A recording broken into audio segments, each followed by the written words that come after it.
Undroppables Playbook, a football podcast. With your hosts, Ashley and Michael, please sit back and enjoy the show.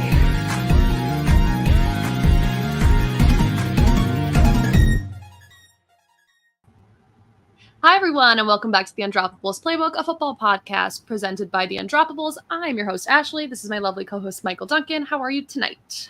I'm doing very well. I leave very early tomorrow for vacation. I forgot it was so soon. Yeah, I'm excited. I'm actually mostly packed. I really thought I'd be doing most of my packing after this podcast, which would have been dumb of me, but I've managed to do most of my packing prior to it. So I'm pretty pumped. I've made that mistake before where I leave for a lot of my that mistake. Up on my my dresser when I'm sitting there with like 1,000 clothes on the floor being like, I think I forgot something. Yeah, and we're sitting in this same room after we've not gone live because you haven't done any of your packing. Yeah. I think that's what made me not do that, to be honest. Yeah. So good. I'm glad you did it. You're better than me. I'm going to clip that. You should. You are. I'm giving you one chance. All right, lots to talk about. On the agenda today is some news, something we promised we'd talk about last week, and all of the newest NFL new uniforms. So let's talk about the news first. It was announced that the Steelers are going to be hosting the 2026 NFL Draft. I think that came out today. This morning. That they will be hosting the draft. I think it's a fun location to have it. Are you going to go? No. You're close enough. I'm sorry. It's really probably not worth driving 6 hours. Man, maybe. I guess my cousin lives there, so if I needed an excuse. Okay. The problem is it's always around my birthday, and I'm normally actually no, I don't really. I'll say this: it's normally around my dad's birthday because our birthdays are right near each other. So I'm normally doing other stuff. Yeah. I wasn't able to go the year it was in Philly, which really bummed me out because I had prior commitments up at school at the time. No, I will say I do think it's very fun that the NFL is doing this new format for the draft. Yeah. I really love the way it's floating around. And, I think there was a lot of hesitancy when this process started. I know back in 2017 when it was in Philadelphia, there was a lot of unsureness. And I do remember the greater sentiment leaving that was very much like, we can't go back to just doing it at Radio City Music Hall every year. This is too fun. I really enjoy it. I think it's a lot of fun. I like that it's, especially for cities that are really never going to be able to host other things like the Super Bowl. Yes. And I think it's fun because you get a little bit more about people you wouldn't hear about as much, like people from the hometowns, okay, you're going to Pittsburgh, teams that they would be like, oh, this guy's drafted, and then we move on to what's the next team going to take. They'll take an extra minute and be like, that gguy's from Pittsburgh, he's getting drafted, in the city. You know what I mean? You get a little bit more background. It's the human side of it. People that won't ever be able to attend a Super Bowl or, a big playoff game get to go to the NFL draft because it's in their city and they don't have to travel. I think it's really cool. It just opens up more doors for people who may not have had those doors opened anyway. So I agree. I think it's fun. I think it's so fun. 2 Chiefs wide receiver news. So Rashee Rice will not face charges from the assault that was involved in the accident from last month. So the assault altercation after the accident, he will not face charges on that. The person who was assaulted does not want to press charges. Yep. And then the next thing. Totally unrelated for sure. Totally unrelated. Completely not similar. The other Chiefs wide receiver, Xavier Worthy, had his car stolen recently. And it definitely probably wasn't plenty of tweets. Rice. No, and there was plenty of tweets about maybe Rashee Rice needed a car, or maybe Andy Reid just does not want to keep doing this, so Andy Reid stole the car. I did not see that. I don't saw that one a lot. I don't approve of that message. I saw that one Andy a lot. Reid is too good of a man to do that. But it's a long run plan. So he's not a horrible plan. Stealing the car is a terrible plan. It's a horrible plan for the head coach of a football team. Race his car. When they just spent a first round pick on him. Yeah, but then they won't race his car. He won't race his car. Yeah, he'll just race on his feet. Andy Reid will just pick him up. Or he'll pull a juju and bike. Yeah, true. Very true. 2 big retirements, big-ish. Wide receiver Devontae Parker retires from the NFL. RIP, Eagles legend. Yeah. True. Yeah. Longer than Frank Gore. Also, big retirements. I don't know about that. Well, like it's like the like ones that have like names you would know. Devontae Parker is in a different conversation in my mind. Okay, you would still know his name though. Yeah, not in a good way. In the way that it's like, yeah, guess who once again finished dead last in separation in the entire NFL? Holy crap, it was Devontae Parker again. That's crazy. No way.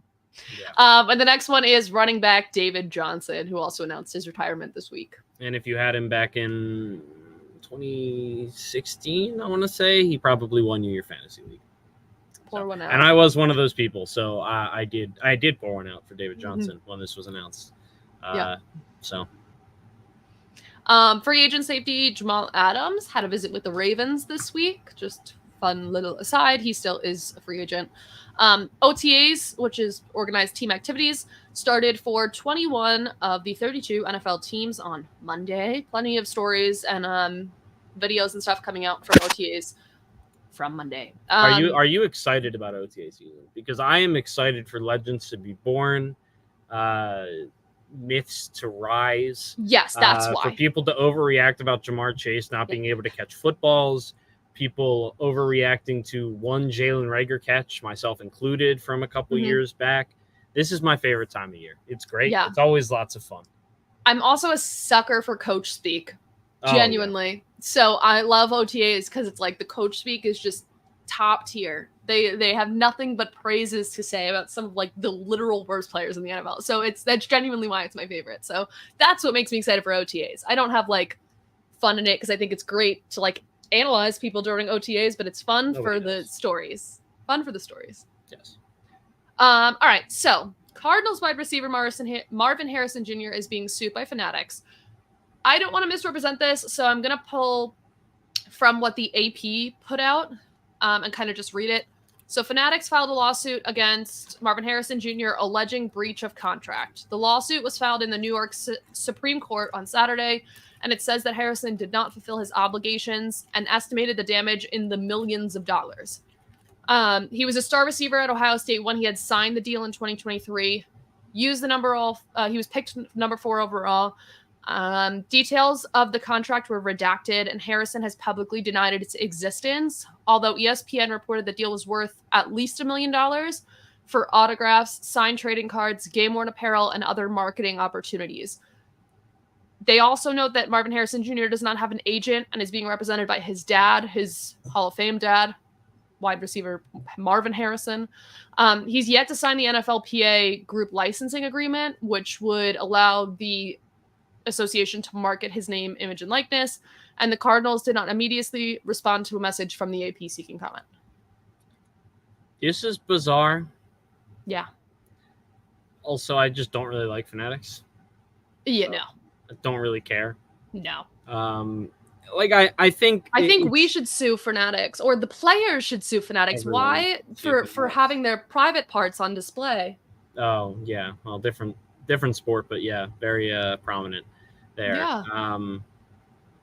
Yeah. Just regardless of whether or not how you feel about Fanatics, it's not a great feeling to spend the number 4 overall pick on a player and then have this be the news that they're constantly making.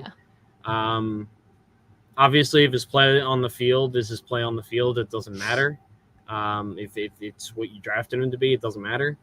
But it's just not a great look to have your 4th overall pick dealing with all this directly after the draft when you would hope that he should be focusing on playing football.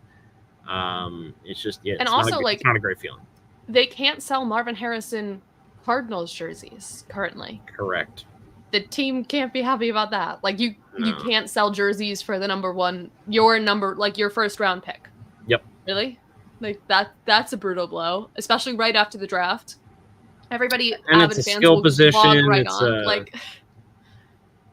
It's the type of player that would sell a lot of jerseys immediately too. When you take a wide receiver there, yep, especially one with the name of Harrison Jr. Yep, he's going from red to red. So like Ohio State kids will buy a Cardinals jersey and wear. You know what? With the Marvin, there's so many opportunities to sell that jersey, and they can't sell it because he hasn't signed the NFLPA agreement. Yep. So not the best look. No. No. And a little fun fact, after schedule release, the Chiefs are the first team since 1927 to play on 6 different days of the week, and that comes from NFL research. Yeah, so I don't know about you, but I both love and hate the week after the schedule gets revealed because like it both matters and doesn't. I enjoy the practice of going through it, predicting your record, going through and whatever, and like learning about the intricacies of a team's individual schedule. I don't have the brain capacity to try and do that for every single team. Like doing it for the Eagles, it takes me a couple podcasts and like staring at it for a while to like really let it sink in and understand the advantages, disadvantages, and how I feel about it. The Eagles have a very favorable schedule this year compared to more recent years, that being that they are not playing a single team coming off a bye week. Yep. Last year, after facing like a ton, like it was rough. No really long road trips, all that kind of stuff. But that is to say, I was listening to a podcast. It's the Ringer's Philly Special, normally hosted by Shil Kapadi and Ben Solak. Ben Solak just had a child. Congrats to him. Congrats. And he had someone on whose name I'm forgetting at the moment, so I don't want to misrepresent who that is. I know he's a professor at UPenn, I believe. Big Eagles guy. Smarty. But regardless, yeah, very smart. But regardless, they were doing some talking about the NFL schedule in general, and I thought it was interesting. I thought I would kind of relay it to you and get your thoughts. Yeah. Because, I don't think either of us are smart enough, I can speak for myself, to say that we can go through every single schedule and have something I don't think we want to do that. I don't know if the listeners really want to hear that. But I toyed with that idea for today's show. No, it's so much. It's so much. And like, there's so many little intricacies that's I don't think we could wrap up in 3 podcasts, let alone one. Yeah, it's not. Yeah, it's Well, it's better to leave that to the individual market. Yeah, that's in my opinion. But regardless, they were talking about the idea of if you were creating the NFL today and you knew it was going to be exactly as successful as it is, but you're not held back by the general rules that we currently follow when making the NFL schedule. That being, there's a Thursday night game, there's a Monday night game, there's a ton of Sunday 1 o'clocks, there's a couple 4 o'clocks, and there's 1 8 o'clock, one Sunday night football. Like, how would you make it differently?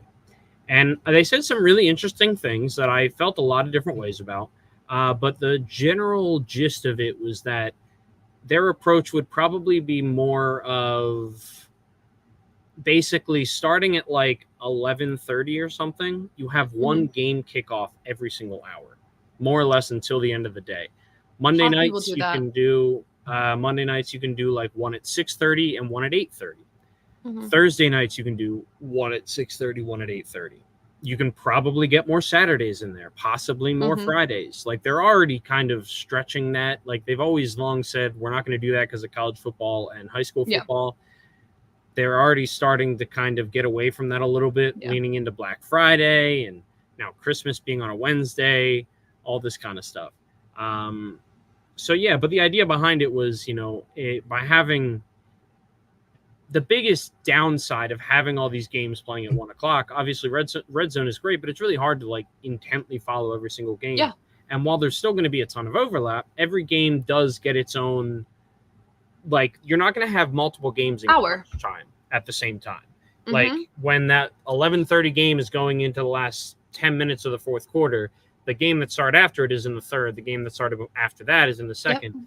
So you are able to kind of like, obviously, you can still do red zone and you can just focus more intently on the ones that are finishing if it looks like it's going to be an exciting finish. So I'm curious what you think about that, because I thought it was very interesting.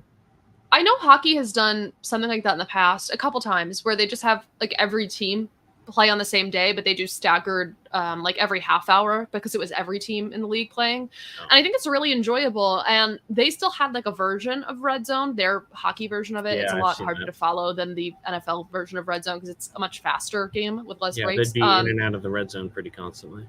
So I enjoy it. Me personally, I would love more Sunday afternoon games. I think the bulking up on the 1 o'clock games is overwhelming, and then you're stuck with like 4 night games. I'd rather have it be the other way around and have more afternoon games, because then you get like, you have to cater to like the way people's lives are now, and you have a lot of people working more hours than they used to work in the past. Like 40-hour work weeks are really not much of a thing anymore. Like a lot of people work 2 jobs. So getting that like morning where it's like, okay, there's only 3 games. Like I don't have to have host people over, or I can stay in bed and watch this for a little bit, type of thing, and get a bunch of night games where you can all get together. I think that would be interesting to me. I do love the staggered start times. You still get a red zone experience. You and I are big fans of red zone. Like I know football is still football without red zone, but I love red zone. And I love Scott Hansen. But you still get the red zone experience. There are still interesting things happening, but you can go spend, if you didn't want to watch on a red zone, you can go watch an hour here, an hour there. And the thing I miss about when I'm watching red zone is I don't get the little fun factoids and backstories from the commentators, like in the booth, because I'm not watching the game. I'm listening to Scott Hansen. I'm trying to follow 4 things at once. I catch a lot of that back up on Twitter. Like anything really interesting will come back out on Twitter, and that's where I'll get that information from.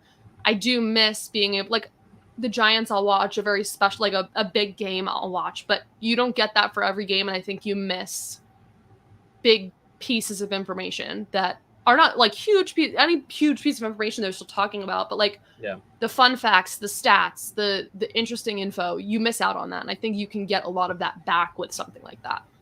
Yeah. And something in particular that was that they mentioned was like at the end of the season, because obviously this will become a bigger issue when you get to like week 18, or the last week of the season is, I guess it's 17. 18. Well, there's 17 games, 18 weeks. Yeah. Where you've got implications for playoffs and stuff, and you can go back to saying, okay, all the teams that have these implications, they're playing at 1 o'clock, and you can go back to that 1 o'clock, 4 o'clock, 8 o'clock. But also, and this is just something they kind of like mentioned that really, I don't know why it stuck with me, but like you do all of AFC on Saturday, all of NFC on Sunday, and it's just like, oh, that's kind of cool. Like it's stupid, but it's like a little thing. It's like, oh, that's kind of cool. That is cool, because then you can just like follow one playoff picture at a time. Yeah, exactly. I also think it helps with people who like are just dedicated to one like regional zone, right? Like your own team, like the smaller market. Like if you're just a Green Bay Packers fan, like you're watching that playoff race play out. Yeah. Not the entire NFL, like getting caught up in the middle of the entire NFL if you just like your team. I think it's interesting. And with that, Goodell actually came out at the spring meeting this week, and he had made some comments on Pat McAfee around the draft time, talking about like an 18th game in the season. He kind of stepped back from that a little bit and said, like, I'm not trying to push the 18-game season right now, but it has always been a part of our long-term plan at the NFL. Like that's our goal, but I don't want you to think I'm like trying to like soft launch this into being like, we're releasing this soon. It's not that. I was just interested about the subject, wanted to talk about it. And, but that still is a part of our long-term plans here at the NFL. Yes. Yes. And sorry, no, something just occurred to me that I saw a tweet about it and we didn't mention it. And apparently it's longer than I thought it was, but, or it's less recent than I thought it was. But they are doing, and this is completely off topic. I don't know why my mind went there, but the NFL will officially be using digital first down tracking in the preseason. Yes, I did see that. Like full on in the preseason with the chains being a backup. And they said if it works well in the preseason that they'll be using it in the regular season this season. So this season, I said, yeah, that's what I read. So. I realized I was doing something else when I saw the tweet, and I didn't really get a chance to read into it. And something you said sparked that, and I wanted to make sure that we mentioned that. The spring meeting? Cool. Yeah, was the spring meeting recently? Yeah. Like this week? Yeah. Oh, missed that. Yeah, that's when Goodell came out. It was in the last week since we last met. Oh, fair enough. Yeah. There you go. All right, I think that wraps up news. You got anything else to add? Nope. All right. Well, if you're listening at home, please just take a quick moment to listen to a word from our sponsors. And we're back. Last week, we promised you that we would take some more time to touch on one of the craziest moments of the NFL draft, which is when the Atlanta Falcons drafted Michael Penix, the quarterback out of Washington, after just giving a contract to Kirk Cousins. Duncan, I know you wanted to talk about this a bunch. Why don't you take us off here? Yeah, so I feel like I might go long here, so feel free to chime in and interrupt me like I normally do you. Okay. But yeah, it's just really bizarre. And like I said, I think there's a lot more that I wanted to talk about with this that wasn't really going to fit into our draft breakdown episode. And the reason is because when you're looking at it on paper, each individual part of it isn't the weird thing. It's kind of the way all of the individual puzzle pieces are trying to be fit together. Mm-hmm. And that being said, like, let's start with the idea of drafting your future franchise quarterback at 8 overall, even. Just that general idea. You don't expect him to start week 1. You don't expect him to start year 1. It might be year 2. You're probably realistically expecting year 3. That's not completely out of the question, is it? Jordan Love, Aaron Rodgers, for instance, Jalen Hurts, Will Levis, Lamar Jackson at 32, sitting behind Joe Flacco for the majority of the year, Drew Lock at 42 back in the day. Like, the general idea of drafting your quarterback then is not completely unheard of, knowing that you have a 2-year waiting time until they're really going to get on the field, or at least in an ideal world that you're kind of getting them on the field. Most recently, Trey Lance. He was the 3rd overall pick in 2021. That was a massive investment in the quarterback too, because you did not expect him to start year 1. He was always a year 2 starter, but that's because Jimmy Garoppolo only had 1 year left on his deal. So again, in a vacuum, that decision is not overly weird. Mm-hmm. That being said, where it gets weird is when you look deeper into it and you're looking at how that situation is reflected in the other situations around. They didn't draft Penix to supplant a longtime quarterback of the franchise. Will Levis is drafted to succeed Ryan Tannehill. Yeah. Lamar Jackson was drafted to succeed Joe Flacco. Jimmy Garoppolo was going to get supplanted by Trey Lance, ideally, all that kind of stuff. Jalen Hurts was drafted at 52 overall specifically because Carson Wentz had been dealing with injury issues. He was never necessarily supposed to become the quarterback 1. I've long stood by the fact that I believe that was a bad use of assets, and they got lucky. And I love Jalen Hurts and everything that he gives me. But instead, they're doing this 6 weeks after signing Kirk Cousins, who was the darling of this year's free agency, even to the point where supposedly Atlanta tampered to get him, and they signed him to a $100 million plus contract where he will be the starting. $180 million. Yeah, I said $100 million plus. All right, it's a lot of plus. 180. Well, yeah, 100 million is the guarantee. Year, 180 million, and 100 million is the guarantee, which is the part that matters, which I was getting to. It was all part of my, building a narrative a little bit. You told me to interrupt. Well, yeah, but like when you had something useful to say, it was useful to me. That was a little mean. I'm sorry. Anyway, he's going to be the Falcons starting quarterback for the next. Well, he's going to be an Atlanta Falcon for at least the next 2 seasons. Maybe he's not the starting quarterback, but he's going to be an Atlanta Falcon, and that's because he's set to make $100 million in guarantees over these first 2 years. Not to mention the fact that he didn't even know this was happening, and apparently he had to put his trust in God, as was released like today or yesterday, he said, and that God is going to guide him, which is just like, not even the fact that it's religion related, like totally cool with believing whatever you believe. Yep. It's just like funny. It's just like, it's Kirk Cousins. Yeah, it's Kirk Cousins. It's Kirk Cousins. That's why it's funny. And it's just like, this dude has in been... his Coles t-shirt. You know what I mean? Like, it's Kirk Cousins. He's been a Falcon for 6 weeks, and he's already having to pray to God about his situation. Like, that sucks, man. That sums it up. That's why I'm laughing. Not that it's like, anything to do with God. Yep. But by signing him to this contract, the Falcons believe that he is ready to take them to the postseason for the first time since, I believe, 2017. Yes. And Cousins is the guy that's going to be able to do that. And they even said that after the draft, where they said that Cousins is too good of a player for the Falcons to be picking in the top 10 every year. So it's like, okay, they believe that Cousins can and will take them to the postseason. They're saying it with their words, and they're also saying it with the money they're paying him. Yet the GM, Fontenot, Yep, that's really how you pronounce it? I believe so. Wow. I think I would keep wanting to call him Fontenot, and that's a draft player. Regardless. Yet Fontenot still drafts his replacement in year one of the contract at 8 overall, which is also implying a very expensive contract for a backup quarterback, all in all. So it's not even the cheap backup quarterback that most people like to get. Another weird thing about this is the fact that how often do you see GMs that have the type of job security in the NFL in their position to be able to do something like this where you're making an investment that you believe you are going to be around to cash?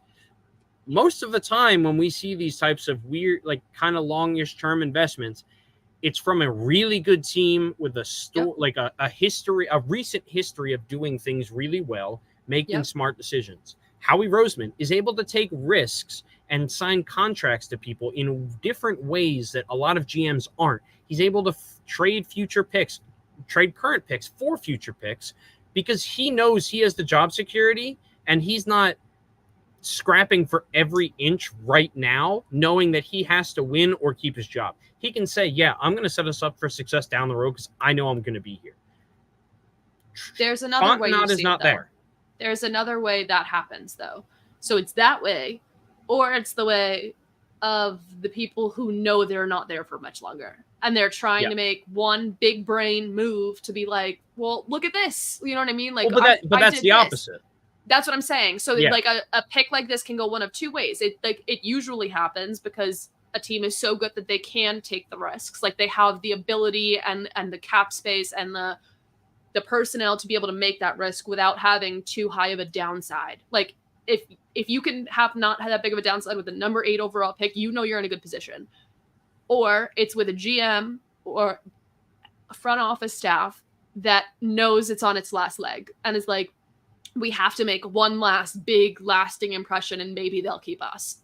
That's the other side of the spectrum. That's the point I'm making. So maybe I phrased it wrong, is that it's not about the risk that's being taken. It's the type of risk that's being taken. Yeah. Because what you're saying is correct. In that type of situation where someone needs to keep their job now, they're not going and investing in stocks and bonds. They're going to the casino and trying to hit it big tonight.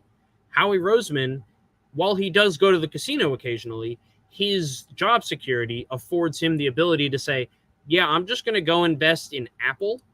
And in 5 years, I'm going to make a ton of money off of it. I don't need to worry about trying to make fast money on Dogecoin or Bitcoin or whatever, the type of crap that gets someone fired, because he doesn't need to do that because he has the job security.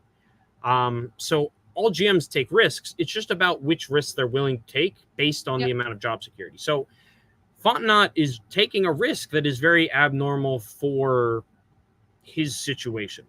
Yeah. And while the common refrain from the Falcons after the draft was talking about the Packers and their investment in the quarterback position, and it kind of bears a resemblance to Jalen Hurts in 2020, it's very different because of also the value spent on this. According to the Jimmy Johnson trade value chart, which is still used widely in the NFL, it's how a lot of teams are able to basically make trades during the draft and how they're valuing different picks. And I have this in front of me, the Penix pick is almost twice as valuable as where Jordan Love was selected at 26 overall, and it is almost 4 times as valuable as the 53rd overall pick, which the Eagles spent on Jalen Hurts. Yeah, it is an enormous investment, not only in draft capital, but also in the pay scale, because he was drafted so early. He'll be on a 4-year, $22 million deal with an average salary that will put him at 32nd among league quarterbacks, which there are 32 teams in the NFL. So do that math. He's getting paid higher than a starter. Exactly. Then one starter Brock will be making less money. Probably multiple with the way. I mean, CJ Stroud. Well, CJ Stroud's probably making more, but regardless. that being said, again, when you're looking at the long-term view of this, he is currently 24. He turned 24 not long after the draft. If the plan goes according to schedule, he might not see the field until he's 26 in year 3. Maybe he's not good until year 4, a full year after starting in the league, which is very understandable and normal, at which point he's 27. Then he has his 5th-year option. And up for a new contract, yeah. Well, he's got his 5th-year option first, which is very expensive. And then that's during his 28th season. His 28-year-old season. Meaning that after the 5th-year option, the start of his new contract, should he get one, which you expect to be a mega deal, if you drafted the right quarterback, he will be turning 29 years old. Dak Prescott, who after this offseason will be looking for his 3rd contract, is currently 30 years old. Fontenot's literal quote says, I wanted to pull it up because it's literally what you're saying. If you believe in a quarterback, you have to take him. And if he sits for 4 or 5 years, that's a great problem to have because we're doing so well at that position. So it's as simple as if you see a guy, you believe in that position, you have to take him. So in his statement, he's already saying if he sits 4 or 5 years, like, okay. Which in a vacuum, I kind of agree with. Yes, but we can't look at it in a vacuum. No. Because we're not even done breaking this down. Because then we're talking about the incumbent, the starter. As I've previously stated, Carson Wentz dealing with a ton of injuries. You're getting Jalen Hurts was put there, was drafted. I lost my train of thought there. Was drafted because to be a quarterback too. He was not expected to become the starter. Carson Wentz was just coming off a massive deal. In that way, this is somewhat similar. Carson Wentz also had a storied injury history that included winning a Super Bowl with the backup quarterback. Very different. Also, Jalen Hurts was taken in the 2nd round. Then you've got all of the other situations are these long-term incumbents. Aaron Rodgers, Jimmy Garoppolo, Joe Flacco. All these guys that have been around for a long period of time that you trust with their and you team. know. That's what I mean, is specifically with their team. Meanwhile, in this situation, the incumbent that you're willing to trust and that you're putting your trust in is a guy that you've just signed to a brand new regime who's never played in this offensive system before, has never, I don't know if he's ever won a playoff game. I don't know that off the top of my head. If he has, it's not a lot because he doesn't win very many primetime games. Who just had an injury and a new coach. And, that's the new regime part. But, it's that he's coming off of a major injury at age 35. That's a big deal, and it's also massively different than all of the other one playoff game. Against who? 4 starts. While the 35-year-old has had made multiple postseason appearances for 2 separate teams throughout his career, he's only won 1 playoff game in 4 starts. This occurred during the 2019 season with the Minnesota Vikings defeating the New Orleans Saints in the wild card round. Was the Minneapolis Miracle, wasn't it? Was it? Yes. No, that was the 2017 season. Yeah, no. Yeah, no, that was just a regular. The Eagles beat the Braves. No name game. In the, Anyway, he's coming off of a major injury for the first time, I think, in his career that he's had this type of major injury at age 35, entering a new system for the first time on a new team. It's a very odd situation to be drafting it can't be compared to Aaron Rodgers being with Green Bay for 20 years, Jimmy Garoppolo being the starter for a number of years in San Francisco, Carson Wentz being the starter in Philadelphia for quite a few years, Joe Flacco being the franchise quarterback for Baltimore for many years before that, including winning a Super Bowl. It can't really be compared to that. So again, they had just signed him to this contract with all of this in the back of their mind. There's only a 6-week difference here in the timeline of when they signed that contract and when they drafted Michael Penix. That decision was not made in 6 weeks. And if it was, God help them. But it wasn't, most likely. So while a lot of people are saying, okay, well, there's 2 ways you can look at the value. Most people probably instantly were like, well, think of what else they could have drafted with the number 8 overall pick. They could have drafted, instead of having to trade up for Dallas Turner later, you could have drafted him there. You could have gotten Malik Neighbors. You could have a stud offensive lineman. A lot of really good players on the board. You can also look at it as what could you do with $45 extra million in cap space in free agency? Because there were guys like Eric Armstead, Maybe you sign Jacoby Brissett to like a $11 million deal or something. But then, you've got Keenan Allen, Christian Wilkins, Daniil Hunter, Eric Armstead that are all available to make your team better right now. They also could have gotten a good return on picks. What could you have done with 4 or 5 more picks in the draft? Yep. Like between the next 2 years. Yep. So it's they didn't. We didn't even touch on the fact that they didn't warn Kirk Cousins. He found out with the rest of us. Well, we did touch on that, but very Last bizarre. week. No, we touched on that earlier. I think you're like 50% listening to me and 50% listening to the wine in your hand.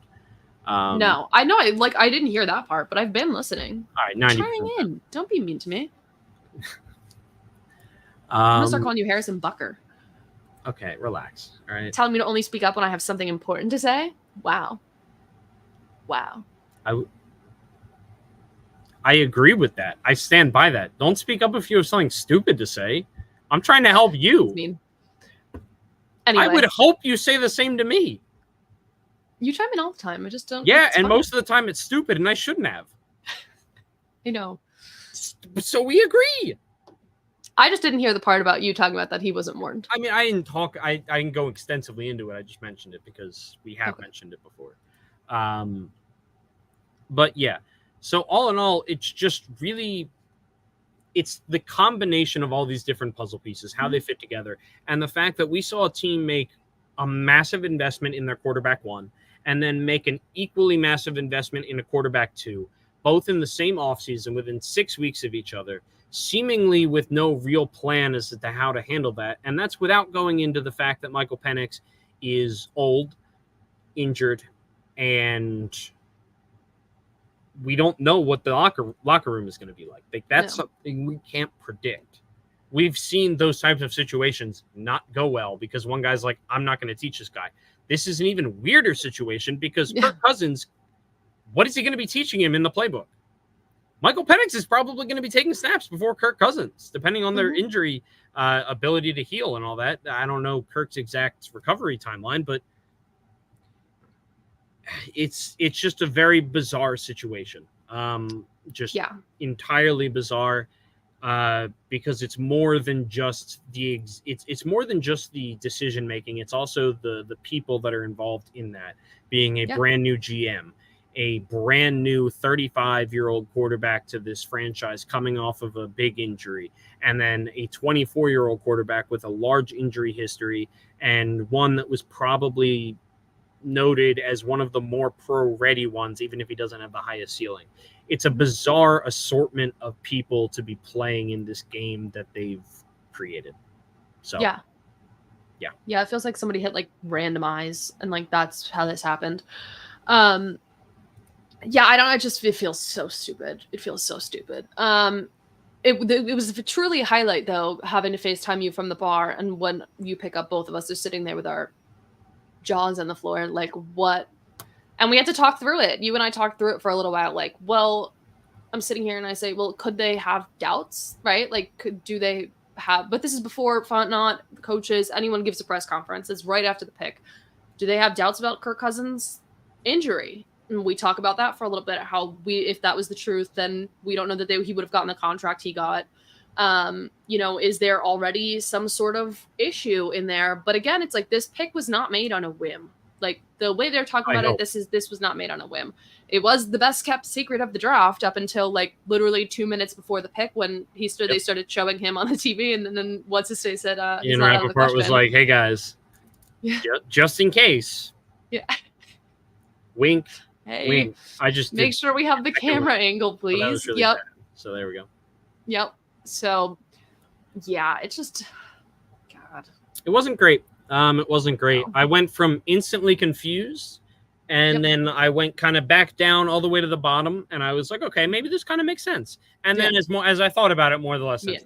And it just keeps getting more and more confusing. The more that I kind of dive into it, the more that I try and learn about it. So, needless to say, this is going to be one of the most interesting storylines over the next multiple seasons. It was also one of those moments where it's like, when people in your life know you talk about football and you follow football a lot, and we have the podcast, they're like, hey, what was that? And I have to sit there and be like, I don't know. Like, I don't have an explanation for you on that one. So a look into my personal life and my work life. Mm-hmm.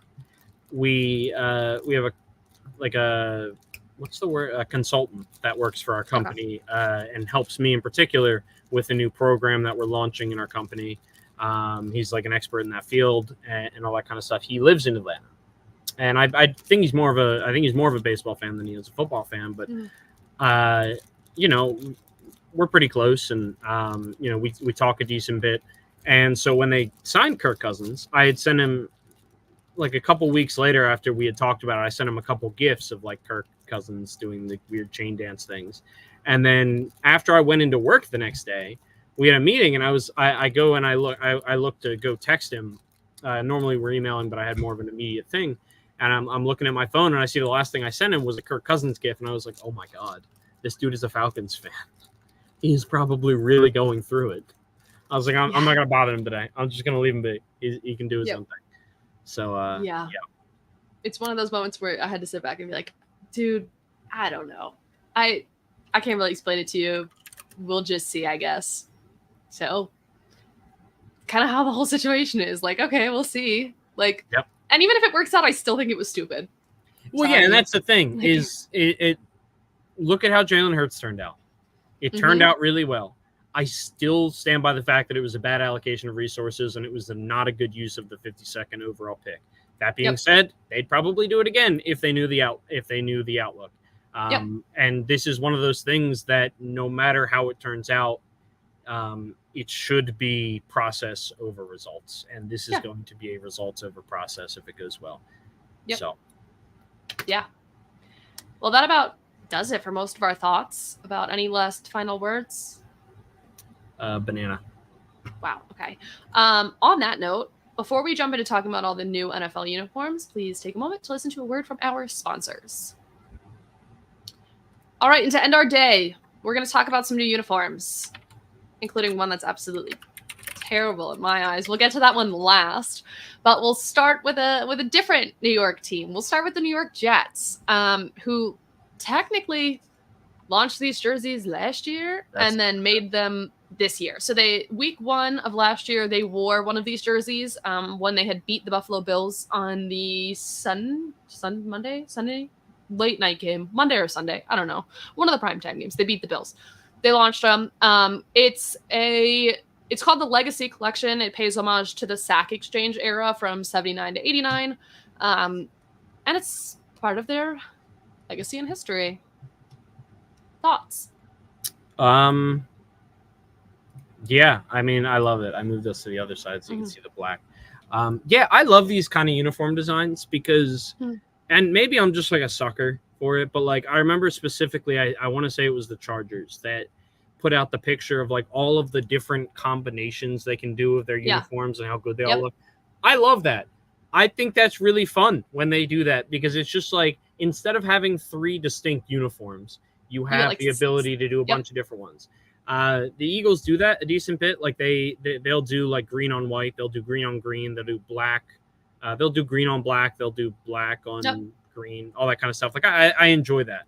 But just in general, like this is just a really, really strong set of uniforms. I think this is black done really, really well in my opinion. With the black helmet too. With the black helmet, always good. I love the green face mask. I like that they're not overdoing the green face masks. They're only doing it on the black uniforms.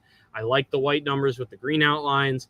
Like it works because they have the perfect green for this. Yes. And like without the right color, it doesn't work well. Not every uniform can do something this simple and have it work out that well. But just having the 2 single stripes on the sleeve, the 1 stripe down the side of the legs, it works really well. It's a beautiful green. And this is what it looks like to not overdo something and have it turn out really, really well, which some NFL teams are never going to understand. And I'm also very sorry. I know this is a podcast, but we are showing this on the video portion. So if you want to hop over to YouTube, you can go to YouTube, the Undroppables on YouTube. You'll see this on the Playbook playlist. And you can kind of look along with us, or you can just look up a picture, or I mean, I can try and describe it, but I don't think anyone wants me to do that. So No. Well, I'm going to tell you, I do love the black one. I genuinely think the combination in the middle is my favorite, so I'll describe it just a tiny bit. It's the white pants with the green stripe down the leg, the shiny green socks, the green jersey with the thick white collar, the white numbers and the white stripes on the sleeve. That, I think, is my favorite combination. I think the thick white collar does it for me. Like, it blends the two perfectly together. It still works when it's paired with the green pants, but the way it stands out on the top matches with the way that the green stands out on the bottom. I love that middle combination. Yeah, my favorite combination is actually the white jersey with the green pants. So okay, so same thing, other way around. Yeah. Nice. All right, so those are the Jets. Let's move on. I'm gonna pull a audible. We're gonna make a tier list. I'm not gonna make, but where are you putting this? S, A, B, C, D, F. I got in trouble last time on how we ranked these things. Yeah, I probably did yell at you. Yeah. A. Cool. Yeah, I'm gonna give it an A tier as well, I think. Okay. Yeah, very, very good. Probably pushing S tier. Yeah, I would agree. It depends on the day for me. There's a lot of days where I'm sure that I would put this in S tier. Yeah. All right. We're gonna move on to, I guess, a new uniform. That's fun. Oh, that's nice. Sorry. So we're just gonna put it in the new uniform category, even though it's just a new face mask. The Browns are going back to having white face masks. So it is, the white face masks were in existence from 75 to 95 and from 99 to 2005. The Browns wore the white face masks twice in like recent years. They did win both games when they were wearing the white face mask. I always think that's stupid, but I also do buy that kind of stuff. Yeah. Like there's certain, I can't remember off the top of my head, but there are certain Eagles combinations that I don't think we've won in like 40 years. And it's just like, don't ever do that. Just don't. No, this is simple, but honestly, S tier for me. Great change. Great change. It's terrible uniforms. I don't understand why their helmets aren't brown. Because they're called the Browns. I hate it. I understand that it has to do with Paul Brown. I don't care. This has long been an issue for me. If it pisses you off, if this pisses me off, then I'm glad you didn't know me in like middle school and high school, because this was a formative part of my character. But yeah, no, S tier change. I don't know why they didn't always do it. It's a really simple change, but honestly, just great job. Classic. Good job, Browns. You did something right. It's a B. I don't know. It partially just because it's the Browns, but knocking it down because it's the Browns. I also just like, it's fine. Like, I just wish they did another. Like, I wish they rebranded the jerseys a little bit. If they updated them even a little bit, then I would like this a lot more. But I'm trying not to judge it for what it's not, because like, well, congratulations. That's unfair. Like, it could be a lot. They set out to do one thing and they did it really well. It's a simple thing. Like, if my goal every day is to walk 10 feet, I'm doing a great job at my exercise routine. I'm glad they put their energy into the good thing being the face masks and not football or like a decent quarterback. So agreed. I'm really glad that this is what they chose to spend their focus on. I'm not saying they're an S tier organization. I'm saying this is an S tier uniform decision. It's fine. It's a B. All right, on to the Lions. So I have these in a completely different order. Yeah, wild. So the Lions, there was a screenshot that the Lions had put out of a tweet from Dave Burkett that said, quote, Rod Wood said Dan Campbell asked to bring back the black jerseys 3 years ago. Rod told him when he won the division. Obviously the Lions win the division last year and they bring back the black jerseys. The helmets that are in the new helmet was introduced in 2003, hasn't been worn since 2016. Maybe for good reason. Yeah, I don't know how I feel about this one. Specifically and I'm trying to, so me and my friends do often talk about the Lions stuff.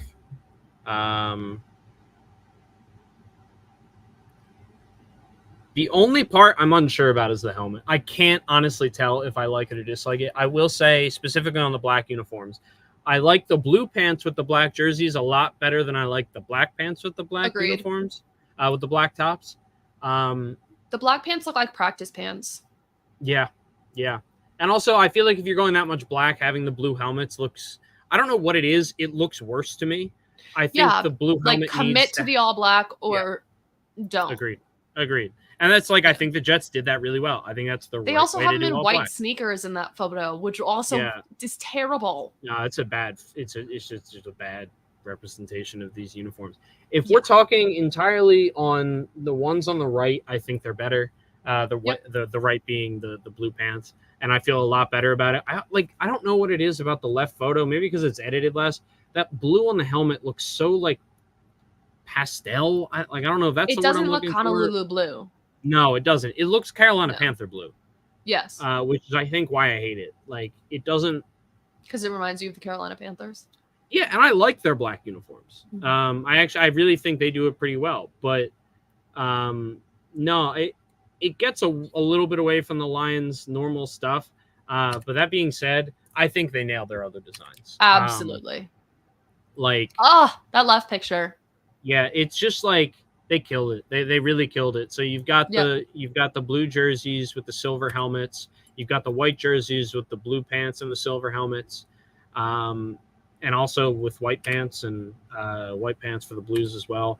I just think they nailed it. All of their word marks and numbers are outlined in the silver. It stands out. That's what I was just gonna say. The left photo does a really good job of showing it, but like the numbers pop. And not a lot of teams can say that.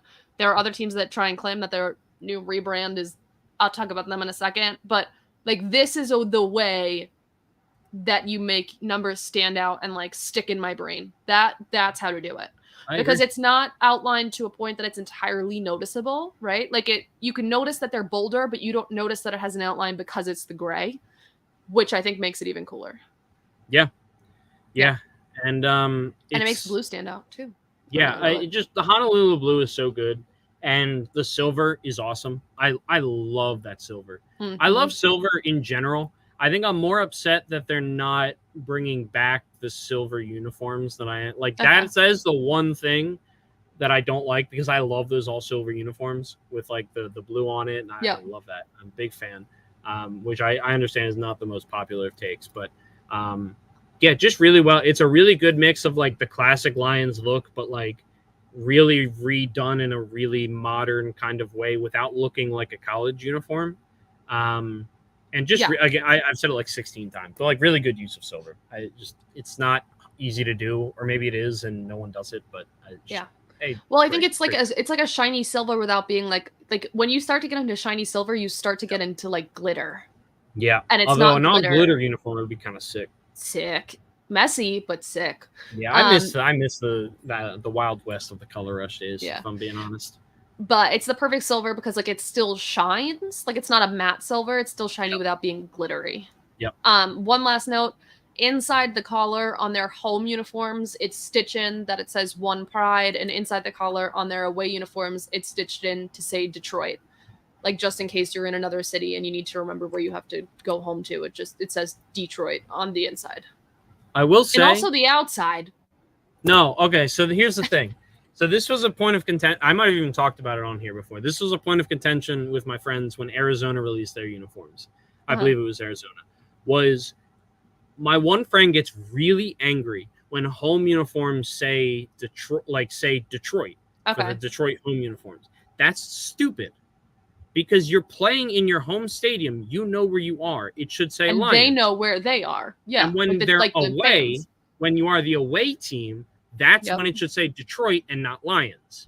Yep. Like, it doesn't say anything on their home uniforms, but on their away uniforms, it says Detroit on the front. And the black uniforms say Lions. I think that's perfect. I never thought about it until my friend said it. And as soon as he said it, I was like, no, that's extremely intelligent. I love it. And now that is the standard that I hold all uniforms to. And Detroit, for the most part, did it right. I also just great white uniforms. Perfect amount of silver accents with a lot of really good blue. So. Yep. All right, where are you ranking it? I probably an A tier. I'm not totally sold on the blacks yet. I think A tier. Bad sense. Not totally sold on the black uniforms yet. Yeah. I am going to put it in A tier too. And I think that may rise up to an S tier, seeing how the players style the black uniforms. Yes, I agree. Yeah. Like if this was Madden, and you're creating a player, you got to go like all the armbands, they're all blue. Yeah. Like you got to go blue everywhere. So like like your athletic tape is going to be colored. Like it's not just going to be a black tape. Like your athletic tape has color to it. That's the way you do it. Yep. It's back in the day now. Yes. All right. On to the Denver Broncos, who released their Mile High collection. Okay. So there are 3 different. Okay. You pulled the exact picture. Perfect. This is what I was looking at because I was going to talk about it. So which one are we on first? I'm going to go to a different. The home jersey. The home jersey. The sunset orange. The sleeve cap represents a mountain peak. The triangles in the number are a nod to the thinning air at higher elevation. You'll notice that's a theme in literally every part of this uniform. Broncos country is woven into the inner neckline, and so is the altitude. The triangle pattern under the sleeve is about like the thinning elevation again. That's the altitude? Isn't that? I don't know. I didn't know. I know the Denver Nuggets have it on their uniforms too. I think it's the altitude of Denver. Let me look. And then there's triangles under the sleeve to talk about like outdoor performance gear, but also they mentioned the altitude. Yeah, it's 1 mile above sea level. Yeah, 5280. Okay. Yeah, there we go. All right, so then you want to go to the Summit White? Not really, but I will. Okay. So this part irks me. The font is simplified for a cleaner look with rounded interior corners as a nod to rounded edges on parks signage found around the Rocky Mountains. You literally cannot tell that is different. I am so sorry. There are 2 parts. This is the only one that I can give credit to that there are 2 cool parts. It's the one on the bottom left and the right. So the back of the neck, it's a triangle inspired by like summit markers, but I like the way it's made. So they said it's applied using webbing material reminiscent of like outdoor performance gear. And they do the same thing with the 5280 on the back. I like the way it's raised, kind of like you would if you had like a hiking backpack or something. And then the sleeve cap with the mountains again. We're going to recap this all in a second. And then go to the midnight navy for me. It drives me crazy. The number set takes design cues from our current look, merged with a more classic block style to create a modern font that's recognizable as the Broncos. Please. How is that? What? It's just the number 24. If you showed me that out of context, I would not say, oh my God, it's the Denver Broncos. Never, ever. The paint stripe, we again talk about, we have 5280 on there for the altitude, but also we put it going vertically to also talk about the altitude. And then the Broncos is centered across the chest, and then the sleeve cap is shaped like a mountain. Okay. So much to decipher here. 1, stop talking about the altitude. Please, we get it. We got it. We're good. 2, I don't know if you're like jealous of the Los Angeles Chargers or something. That mountain looks like the Bolt logo. Yeah, and I don't know how nobody in your department, your marketing department, your creative department at the uniform manufacturing company didn't tell you to not put that on your arm or to make the mountain look more like a mountain. That's your division rival. Yes. If you didn't know. That's like the Eagles putting a star somewhere on their uniform and being like, because we're the founding place of America. It's like, well, yeah, okay. I see what you're doing there. But also, have you heard of the Dallas Cowboys? Stupid. Yeah, it's a shame because the Broncos have really nice colors. I love their color scheme. And there's a lot of potential here. They just like it's such an unnecessary rebrand. Not unnecessary because I think they needed better uniforms, but like I just don't I don't know, man. I just don't think they nailed it. I don't maybe I'll feel this is to me the type that I think I might feel differently once I see them in play. But all in all, like, and that's primarily because I really like the colors. But like overall, like it was a lot made out of, I feel like not a ton. It's like the biggest visual change to like, without having a keen eye is really the thing that looks like a lightning bolt, which is stupid because it looks like a lightning bolt and you play in the same division as the Chargers. So, also, but I will say their classics are also back and they're fantastic. I love those. I do love those. That's fine. Go back one to the last one. the triangles that you're trying to point out to me in the numbers, like about the rising altitude and how the air gets thinner, so how it thins from the bottom to the top. If I'm not standing like this up to the uniform, it just looked like dots. It just looked like dots. I have to say, I don't hate it. I actually like it most on the white. It's fine on the white, but it looks like dots. Like, stop trying to brand it to me as like it's. Ugh. I get that, like, the altitude is your thing and like it's an advantage to you, but like it feels like such a stretch to sit here and keep just adding more little triangles and be like, that's for the altitude, but also like that's for the altitude, and like that's for the altitude. But also this is for the altitude. Yeah, it's just pick something new. That's great though.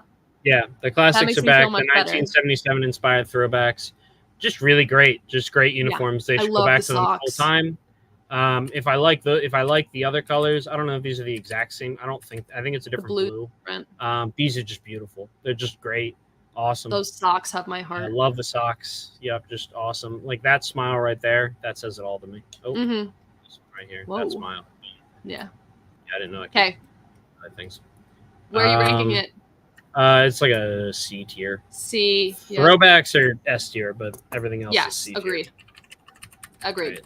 Right. Okay, let's go on to the Houston Texans. I think this is where you and I start to part a little bit in our opinions because we've been pretty even here. The Houston Texans, it's the first new uniform since 2000. It's their first real new uniform, and they did an entirely new, like, full rebrand. They even give us a new H logo along with the new uniforms, a new blue color. I'm going to hear your thoughts first. So I really like the two, like, classic ones. I have to say, I didn't fully notice this at first. I think it's only on the whites, but like this little the horns. Yeah, the horn that's basically like a stripe on the sleeve. I really like that. I really like the white uniforms. I think they're really nice. I think the home uniforms are a perfect version. Like, I think they're just an improved version of what they already had, which I thought they had solid uniforms. I think all around just better. I think the colors in these pictures are like a little misleading. The blue looks very black in certain parts. Like that looks like it could be a black stripe. I know it's blue because I think that it's the lighting on that one. Yeah. I like the red. I kind of wish the helmet was not metallic. No. I know I'm gonna like it in person because with the shiny pants. I like weird crap, but no, it's not shiny pants. It's the shiny, socks, underpants. It's the tights. I'm cool with the red. I dig it. It's color rush. I love me some color rush. I'm okay with the metallic red helmet, mainly because it was what they like first introduced when this franchise was founded, and then they just never wore them. So it's fun that they're finally wearing them. Yep. I have no idea how I feel about these H-Town ones. Like, no idea whatsoever. And I can zoom out and go. Yeah, so that's a better picture of the red. And I will say that has the horns on the side too, and a better look at the. I like these a lot. The more I look at them, the more I really like them. I like the white straps on the helmet too. And I love the horns. I think more helmets should do like what the Eagles do and what the Vikings do, which is have like the horns or the wings. I think that's sick. It's awesome. Yes. Everyone that can do that should do that because it's awesome. This is the right way to add an element of who you are into your sleeve or to your design. It's not putting a mountain that looks like the Los Angeles Chargers bolt on it. Yeah. Just if you're the Broncos organization listening in. And I just think this is stupid. This is the NFL or the Tennessee Titans won't let us be the Oilers. So like, we're going to kind of do it without really doing it. And like, this looks, I don't know how to describe it, but I think they're using one too many colors here. Like, I think they're trying to emphasize the dark blue, the red, and the light blue. And it's too much. I don't really agree with that. I hate the numbers. I hate the numbers. I hate the numbers. There's too much going on. You do white numbers, or you do like I hate that it's dark blue with an outlined red number that's outlined in light blue. It's too much for me. Maybe I will feel differently in practice when actually seeing it, because I don't really love all these graphics that they've done. I think they don't represent them the best. Yeah, they don't. I want a better like full video thing. I like this Texans logo. Yeah. The classic Texans logo with just slightly different colors. I kind of dig that. It sort of reminds me of like a high school that just changed the colors around. Because that's like that just takes an NFL logo. Yeah. I think the H is stupid.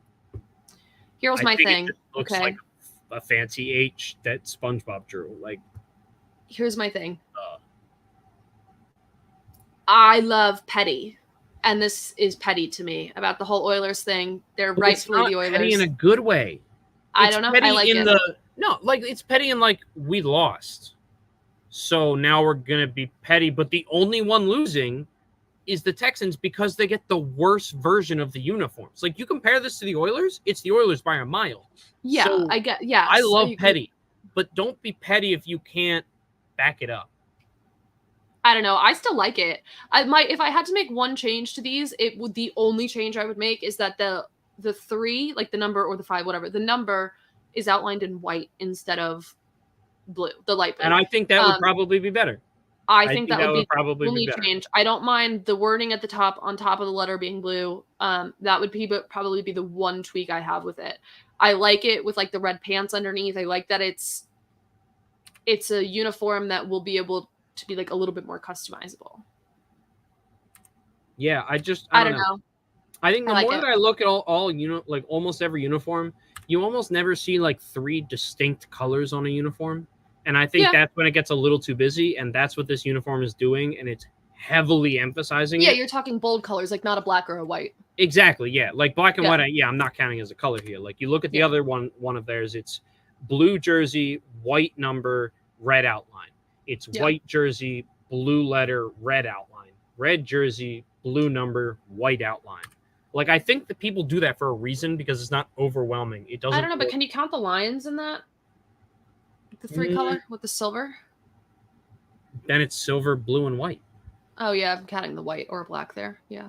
Yeah. Yeah. Okay. I can get what you're saying.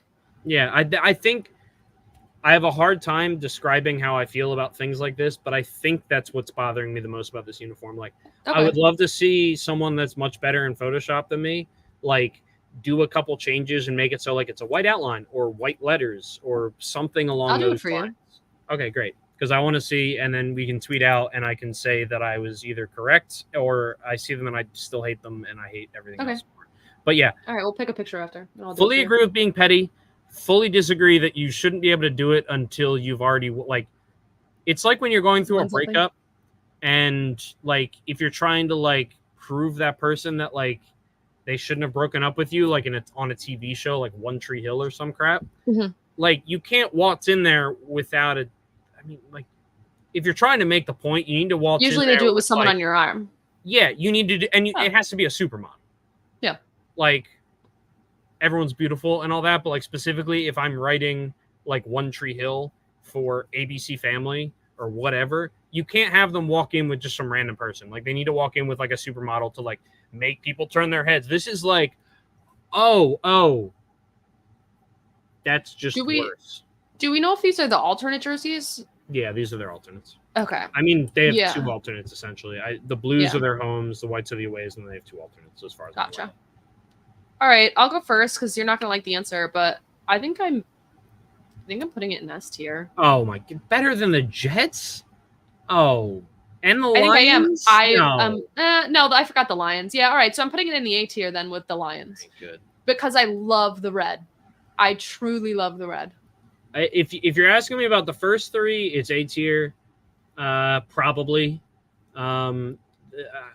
D tier. Yeah, I forgot about the Lions. D tier for the if I had alternates. to move one up, I'd probably move the Lions up and put them in S tier and put this one back down. It's a D tier for the H-Town ones. I'm not buying it. All right, I'll Photoshop them for you later. But we have to get to... don't show it to me yet. Isn't that next? Am I forgetting one? Is that next? It's last. No, it's the last one. What else We're gonna talk about the Giants. Oh, okay. The uniforms. Yes. The Century Red. Yes. 100-year collection.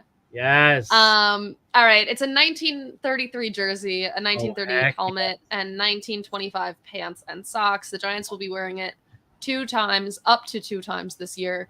And before we even get into any of the conversation about it, I'm going to give you some inside thought from Malik Neighbors, in which he is quoted saying, "It's going to be hard to swag it out." And when he was asked how he can make it look good, he said, "I don't know. I'm going to have to see when I put it on." So clearly he's not a fan, and I would be in that category with him. No, he's wrong. These are so ugly. He's straight up wrong. Oh my God. These are Getting distressed. fantastic. They're awesome. Oh. I love them. No, this screams like Madden like 07, where you can just like, they have every uniform that a team has ever worn available. They have every piece available, and you want to piecemeal your own uniform. And you're like, I'm doing this to be funny. But then you see it and you're like, I kind of actually dig it. I sort of hate it, but I actually love it. I love these. I love them. I love them. I love them. The helmet, someone else helmet is sick. Love the helmet. The jerseys, awesome. There's nothing like them in the NFL. I love them. They kind of look for a reason. They're a little doofy, but look at your quarterback. They should be a little doofy. You're a doofy franchise. Yes, you're a doofy franchise, and I think this is a perfectly. You don't like these are great, and then the fact that you're like wearing khakis, but like they're not khaki. They're like gold. They're like gold, and I love it because they're not gold. They're naked. It's so weird and random, and I love it. It's just out of nowhere. No one does it, probably for good reason, but I dig it. I love it. I love these uniforms. S+ tier. All right, so the annoying nobody on Twitter gave my exact thoughts in the best way that I could ever imagine, better than I ever could, where he quote tweets the post about the new uniforms and says, "He looks like an actor in a football movie where they didn't get permission to use real NFL team names. New York Citizens ass uniform." Yes, accurate. Yeah, so that's fair. Very true. But I still love them. No, it looks like a team that was created for like the TV show Smallville. So this is the Metropolis whatevers. Yeah, 100%. I agree with the Tri-State Reds or something. But I love them because these are really literally hideous. These are actual things that they wore. I love them. They're fantastic. They're hideous. No, because here's the thing. If like you have to commit, and they committed, and that makes it better. They went for it. They went with it, and I love it. It's like when the Eagles get to their 100th year, I pray to God that they bring back the gold, the blue and gold. Unfortunately, this year is the 100th year of the Giants. It's also it would have been the 100th year of the Frankfurt Yellow Jackets, which is the team that eventually became the Philadelphia Eagles. So if there was kind of a year to do it, I think it made more sense if it was now.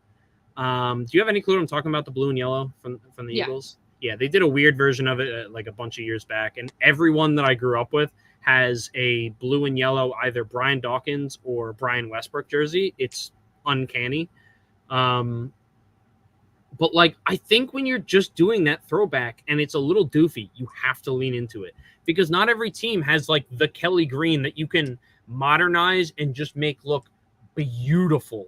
And it's just like, this is a great uniform, and it's the type of thing that makes you look at it and say, please wear them every week. This was never going to be the Giants saying, please wear this every week. It's like, no, we're going to honor our history, doofiness and all.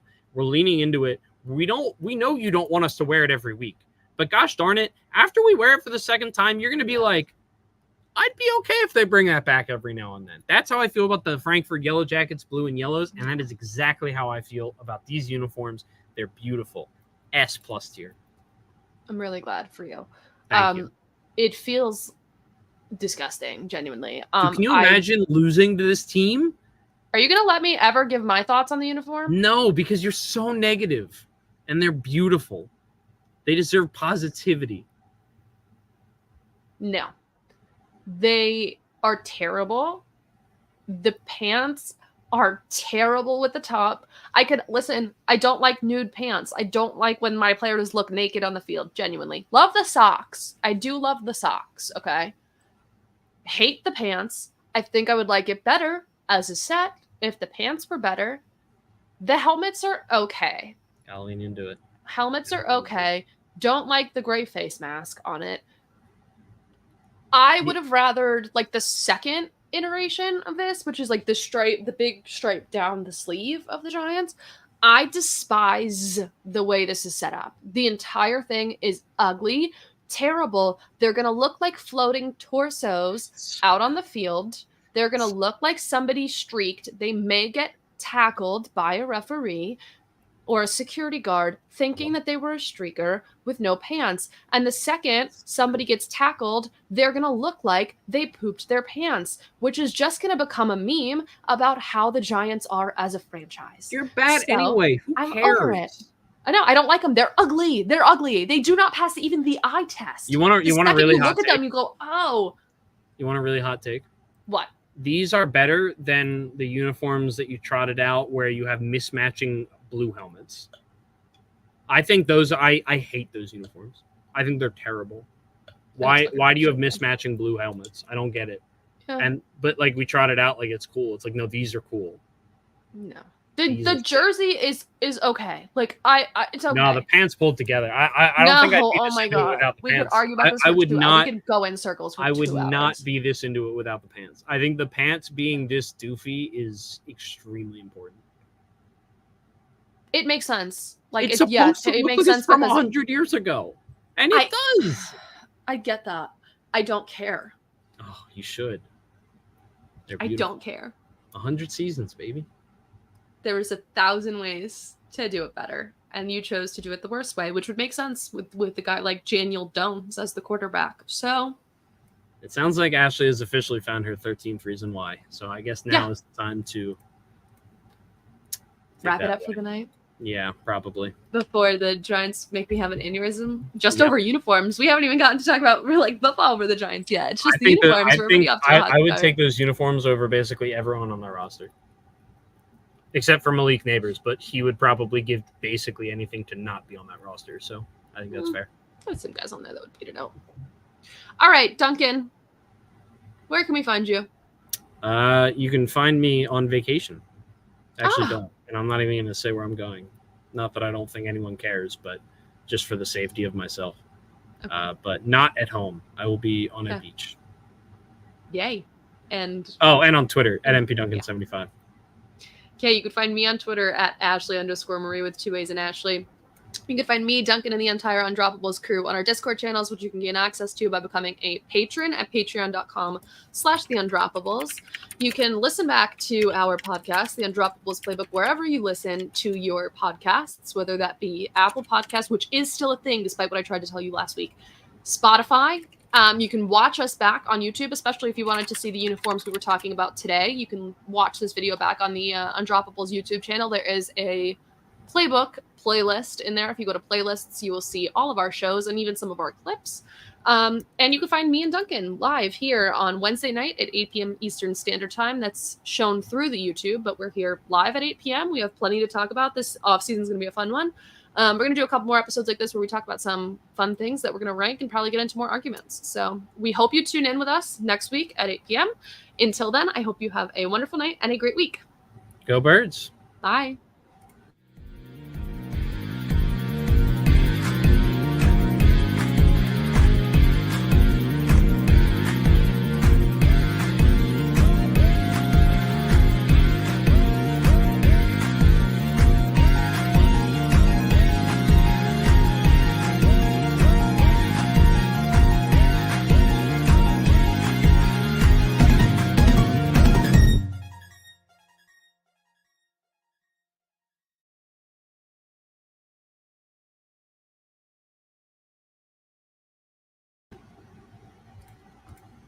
Glad we